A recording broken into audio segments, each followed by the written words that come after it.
우리는 살아가면서 수많은 사람을 만나고 관계를 맺습니다. 가족, 친구, 직장 동료, 교회 안에서 만나는 사람들까지 그 종류도 다양합니다. 그런데 그 모든 만남이 우리를 살리는 것은 아닙니다. 어떤 관계는 위로와 힘이 되지만 어떤 관계는 마음을 무너뜨리기도 합니다.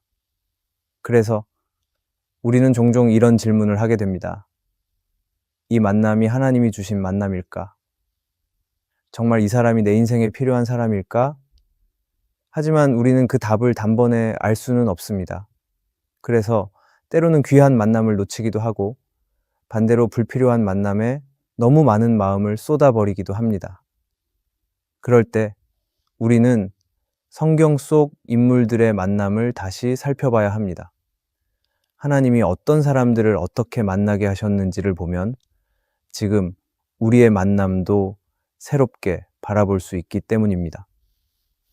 오늘은 성경 속 4가지 만남을 통해 하나님이 맺어주신 관계에는 어떤 특징이 있는지를 함께 나누고자 합니다.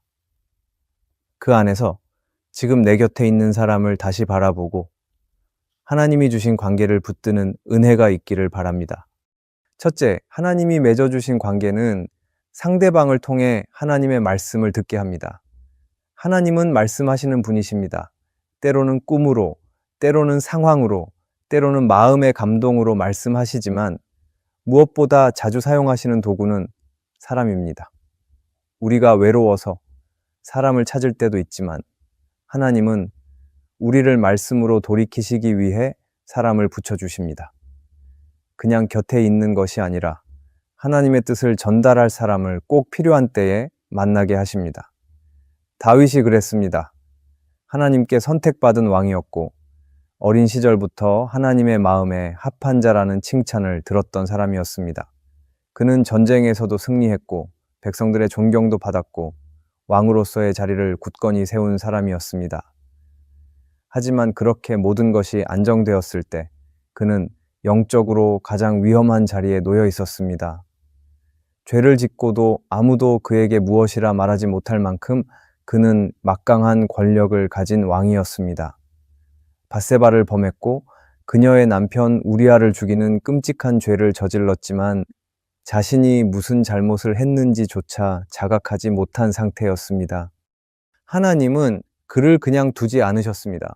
사랑하시기 때문에 그냥 넘어가지 않으셨습니다.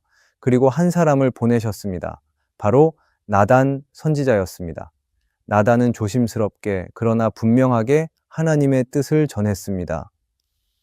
비유로 시작했지만 결국 당신이 바로 그 사람입니다 라는 한마디로 다윗의 심장을 찔렀습니다. 그 말 한마디는 권위를 꺾는 말이었고 다윗의 자존심을 무너뜨리는 말이었지만 동시에 그의 영혼을 살리는 말이었습니다. 다윗은 그 말을 듣고 자신의 죄를 인정하고 회개하며 하나님께 다시 돌아갔습니다. 그리고 하나님은 다윗을 다시 회복시키셨고 그의 인생은 새롭게 쓰이게 됩니다. 여기서 우리는 중요한 사실을 알게 됩니다. 다윗의 회개는 성령의 감동 이전에 나단이라는 한 사람을 통해 시작되었다는 것입니다. 하나님이 보내신 사람, 하나님이 맺어주신 관계 속에서 다윗은 하나님의 말씀을 들었습니다. 만약 나단이 없었다면, 그가 두려워서 침묵했다면 다윗은 아마 계속해서 죄 가운데 살아가다가 회개 없이 인생을 마쳤을지도 모릅니다. 그런데 오늘날 우리도 다르지 않습니다. 하나님은 여전히 사람을 통해 우리에게 말씀하십니다. 이것은 꼭 설교자가 아닐 때가 많습니다. 평범한 친구일 수도 있고 가족일 수도 있고 때로는 나보다 신앙이 약해 보이는 사람일 수도 있습니다.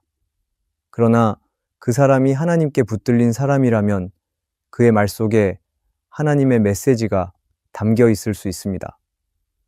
그래서 우리는 쉽게 판단해서는 안 됩니다. 내 기분을 상하게 했다고 내 뜻과 맞지 않는다고 해서 하나님의 말씀까지 거부하는 일이 없어야 합니다. 어쩌면 하나님은 지금도 누군가를 통해 나에게 당신이 그 사람입니다 라고 말씀하고 계실지 모릅니다. 그리고 그것은 정죄가 아니라 돌이키라는 하나님의 부르심일 때가 있습니다. 우리는 그 음성을 사람의 말로만 듣지 않고 하나님의 마음으로 받아야 합니다. 그리고 나도 누군가의 삶에 하나님의 뜻을 전하는 나단이 될 수 있기를 구해야 합니다. 비판하거나 판단하는 것이 아니라 기도하며 사랑으로 진리를 전할 수 있는 사람이 되어야 합니다. 하나님이 맺어주신 관계는 내 영혼을 살리는 관계입니다. 때로는 불편하고 마음이 찔릴 수 있어도 그 끝에는 하나님이 계십니다.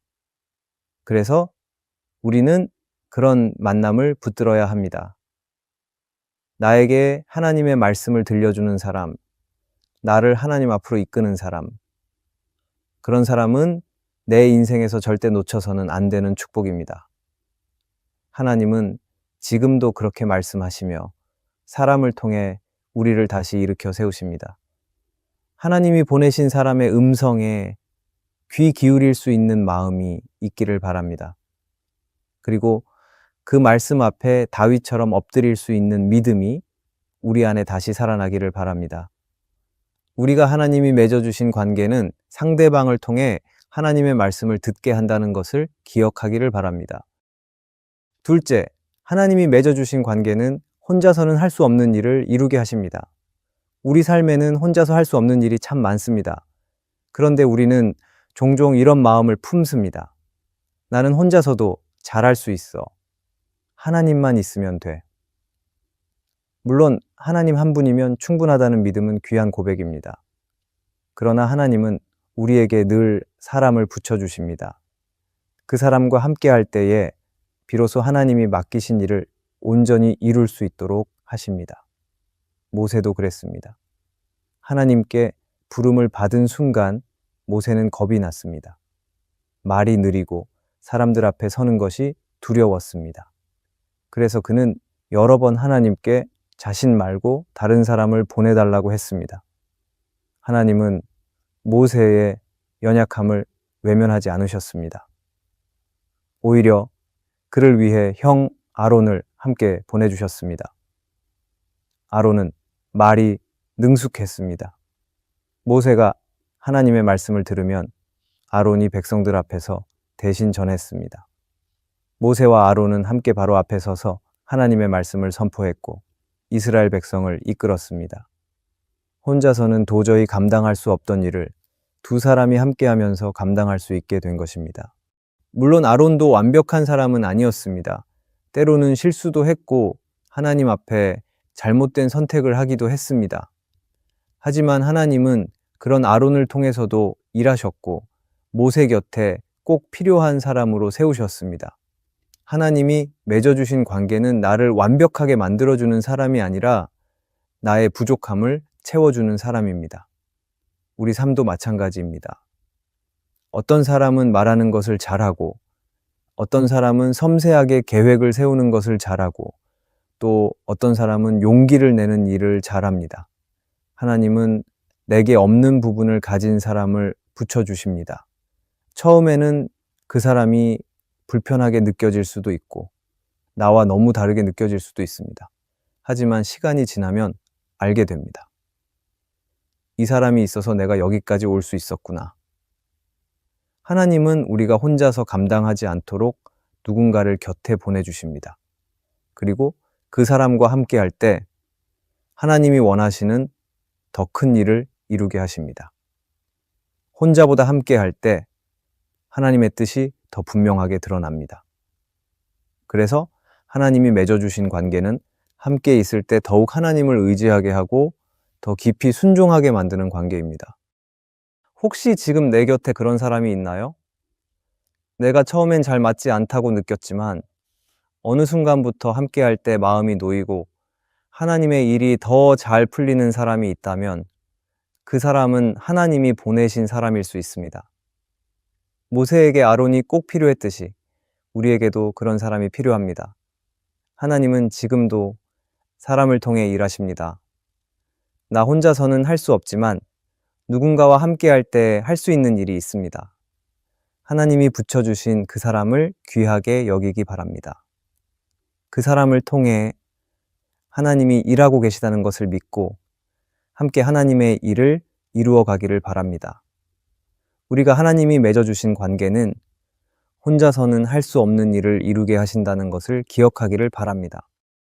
셋째, 하나님이 맺어주신 관계는 서로의 연약함을 믿음으로 덮어줍니다. 우리는 누구나 연약함을 가지고 있습니다. 아무리 강해 보여도 가까이 가보면 다 부족한 모습이 있습니다. 그래서 진짜 관계는 서로의 연약함을 봤을 때 드러납니다. 그 순간에 그 관계가 끊어지는지 아니면 더 깊어지는지에 따라 하나님이 맺어주신 관계인지 아닌지를 알 수 있습니다. 하나님이 주신 관계는 상대의 부족함을 판단하거나 정죄하기보다 믿음으로 덮어주고 끝까지 함께하려는 마음을 갖게 만듭니다. 마리아와 엘리사벳의 관계를 생각해 봅니다. 마리아는 성령으로 예수님을 잉태했지만 세상 사람들은 그녀를 이해하지 못했습니다. 약혼한 처녀의 몸으로 아이를 가진 마리아에게는 따가운 시선과 오해가 따라다녔고 누구에게 쉽게 말할 수도 없는 상황이었습니다. 사람들 눈에 그녀는 변명할 수 없는 여인이었고 가정을 어지럽힌 사람처럼 여겨졌을 것입니다. 그녀는 혼란스럽고 두려운 마음으로 자신을 이해해 줄 사람을 찾아 유다 산지로 향했습니다. 그곳에는 엘리사벳이 있었습니다. 엘리사벳도 평범한 여인이 아니었습니다. 그녀 역시 노년의 나이에 기적처럼 요한을 잉태한 사람이었습니다. 하나님의 은혜로 아이를 가지게 되었지만 사람들 눈에는 이상한 일처럼 보였을 수도 있습니다. 그런데 마리아가 엘리사벳을 찾아갔을 때 그녀는 마리아를 이상하게 보지 않았습니다. 오히려 성령의 감동으로 마리아가 어떤 은혜를 받았는지 알아보고 큰 소리로 축복하며 환영했습니다. 내 주의 어머니가 나에게 오다니라고 말하면서 마리아의 상황을 있는 그대로 받아주고 축복해 주었습니다. 이 장면에서 중요한 것은 엘리사벳이 마리아의 사정을 다 듣고 판단한 것이 아니라 믿음으로 마리아를 바라보고 덮었다는 점입니다. 마리아도 그 만남을 통해 큰 위로를 받았고 그 자리에서 내 영혼이 주를 찬양하며라는 고백을 하게 됩니다. 하나님은 마리아가 혼자 고민하고 두려워할 때 누군가에게 정죄받고 무너지지 않도록 그녀를 이해해주고 품어줄 엘리사벳을 미리 준비하셨습니다. 우리도 마찬가지입니다. 진짜 하나님이 주신 관계는 상대의 부족함을 먼저 발견하려 하지 않고 그 안에 담긴 하나님의 뜻을 보게 합니다. 겉으로 드러난 상황만 보지 않고 하나님께서 하시는 일을 믿음으로 바라보게 만듭니다. 그래서 나의 연약함도 숨기지 않고 드러낼 수 있고 상대의 연약함도 감싸줄 수 있게 됩니다.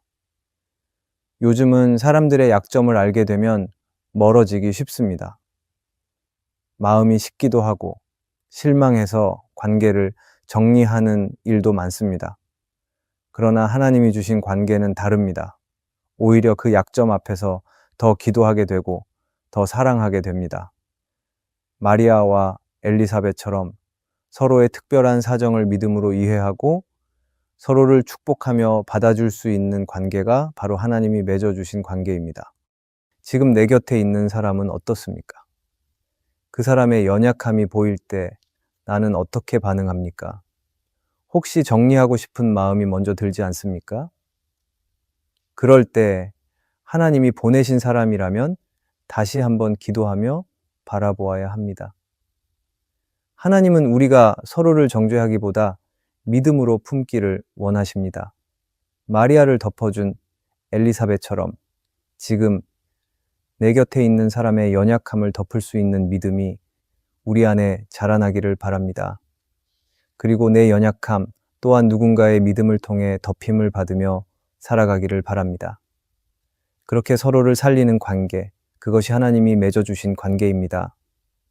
우리가 하나님이 맺어주신 관계는 서로의 연약함을 믿음으로 덮어준다는 것을 기억하기를 바랍니다. 넷째, 하나님이 맺어주신 관계는 서로의 사명으로 살아가게 합니다. 세상에서의 관계는 보통 서로 잘 맞아서 취미가 같아서 함께 있으면 즐겁기 때문에 맺어지는 경우가 많습니다. 하지만 하나님이 맺어주시는 관계는 조금 다릅니다. 서로를 위해 존재하는 것이 아니라 서로의 사명을 이루기 위해 함께하게 하십니다. 하나님은 어떤 관계 속에 우리를 묶어두실 때 단순한 우정을 넘어 그 안에 하나님의 뜻을 두시고 우리를 더 깊은 순종으로 이끌어 가십니다. 룻과 나오미의 관계가 그렇습니다. 둘은 시어머니와 며느리의 사이였습니다. 원래 룻은 이방 여인이었고 나오미는 남편과 두 아들을 모두 잃은 상태였습니다. 사실 상황만 보면 더 이상 함께할 이유가 없었습니다. 나오미는 룻에게 떠나도 된다고 이야기했습니다. 오르바는 눈물을 흘리며 떠났습니다. 그런데 룻은 달랐습니다. 떠나지 않았고 단호하게 말했습니다. 어머니의 백성이 나의 백성이 되고 어머니의 하나님이 나의 하나님이 될 것입니다. 그 말은 단순한 정의나 의리로는 설명되지 않습니다. 룻은 이 선택을 통해 하나님의 백성으로 살아가는 길을 택한 것이었습니다. 룻은 나오미의 곁에 남음으로 인해 나오미의 삶을 다시 회복시키는 통로가 되었고 나오미 또한 룻을 도우며 그녀의 미래를 준비해주는 사람이 되었습니다. 이들은 서로를 의지했지만 더 중요한 것은 서로의 사명을 위해 존재한 사람들이었습니다. 룻은 다윗 왕의 조상이 되었고 결국 예수님의 족보에 이름을 올린 인물이 되었습니다. 단순한 고부 사이가 아니었습니다. 하나님은 이 관계를 통해 구속사의 큰 그림을 이루셨습니다. 존 스토트는 그의 책 그리스도의 십자가에서 이렇게 말합니다. 하나님의 구속 역사는 언제나 평범한 사람들의 삶과 관계를 통해 이루어집니다다.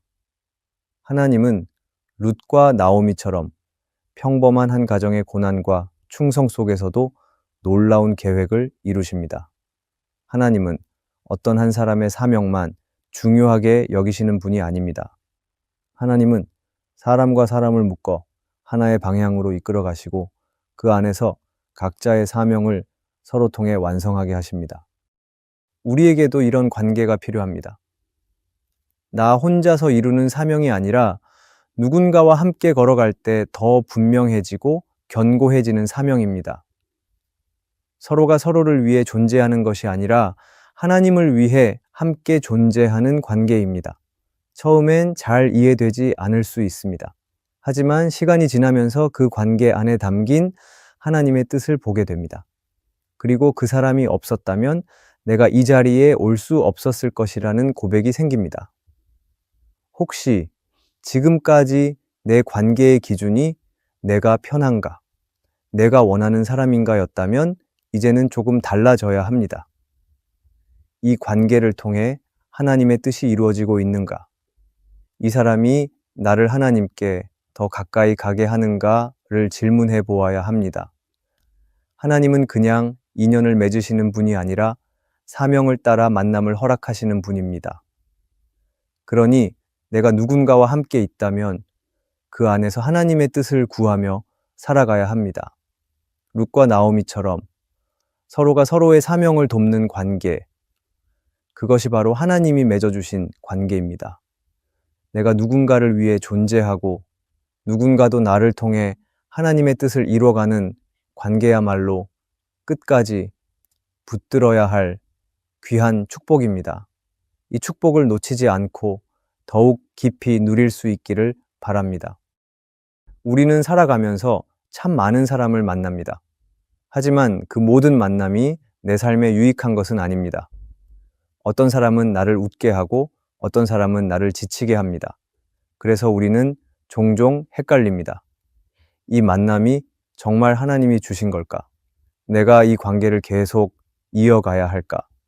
하지만 분명한 것은 하나님은 사람을 통해 일하신다는 사실입니다. 하나님은 혼자 있는 사람을 그냥 두지 않으시고 반드시 그에게 꼭 필요한 누군가를 붙여주십니다. 지금 내 곁에 있는 사람을 다시 바라보기를 바랍니다. 아직 분명히 알지 못해도 그 안에 하나님의 계획이 있을 수 있습니다. 그래서 쉽게 판단하거나 끊어버리지 말고 하나님께 묻고 기도하며 바라보아야 합니다. 하나님이 맺어주신 관계는 내 기분이 아니라 하나님의 뜻으로 이어지는 관계이기 때문입니다. 그 관계를 통해 우리는 말씀을 듣고 사명을 이루며 서로의 연약함을 덮고 하나님 앞에 더 바르게 설 수 있습니다.